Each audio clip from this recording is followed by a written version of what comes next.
A day in my life பார்க்கலாமா?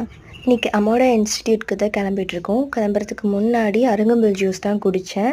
அது ஏன் அப்படின்னா, போன விலாக் பார்த்தவங்களுக்கு தெரியும், எனக்கு ரொம்ப அலர்ஜி ஆகி ஃபேஸ்லாம் டிஃப்ரெண்ட்டாக மாறிடுச்சு. ஸோ கொஞ்சம் ஸ்ட்ரென்த் இருக்கணுன்றதுக்காக குடிச்சிட்டு அதுக்கப்புறம் அம்மாவோட இன்ஸ்டிடியூட்க்கு நான் போயிட்டேன். அங்கே போனால் இந்த விஷயம் பண்ணாமல் இருக்கவே மாட்டேன். அது என்னென்னா, அம்மா ஸ்டிச் பண்ண ப்ளவுசஸ் எல்லாமே அழகாக ஃபோட்டோஸ் வீடியோஸ் எடுத்து ஸ்டோர் பண்ணிவிடுவேன்.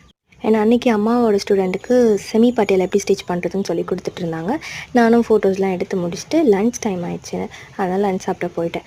ஃபர்ஸ்ட்டில் காய்கறினாலே ஒதுக்கி வைப்பேன், பட் இப்போ பட்டதுக்கு அப்புறம் தான் புத்தி வருது. என்ன மாதிரி எத்தனை பேர் காய்கறி ஒதுக்கி வச்சு சாப்பிட்ருக்கேன்னு கமெண்ட்டில் சொல்லுங்கள். சாப்பிட்டு முடிச்சதோ அம்மா ஸ்டிச் பண்ணி வச்சுருந்தார் 2 ப்ளவுஸ்க்கு ஹூக்ஸ் தான் ஸ்டிச் பண்ணிக்கிட்டு இருந்தேன். ஸோ தட் அவங்க அடுத்த ஒர்க் பார்ப்பாங்க. ஏன்னா ஸ்கூல் ரீஓப்பன்றனால யூனிஃபார்ம் ஸ்டிச் பண்ண வேண்டியது இருந்தது. அதனால் நான் ஹூக் ஸ்டிச் பண்ணி கொடுத்தேன். இந்த டெய்லரிங் கஸ்டமர்ஸ் கிட்ட பிடிக்காத விஷயம் தெரியுமா? கரெக்ட் டைமுக்கு வேணும் தாம் குதிப்பாங்க. ஆனால் கரெக்ட் டைம் ஸ்டிச் பண்ணி கொடுத்தா வாங்கவே மாட்டாங்க. உடனே காற்று மழைன்னு மாறிடுச்சு கிளைமேட். அப்புறம் கொஞ்சம் மழை விட்டதுக்கு அப்புறம் தான் வீட்டுக்கு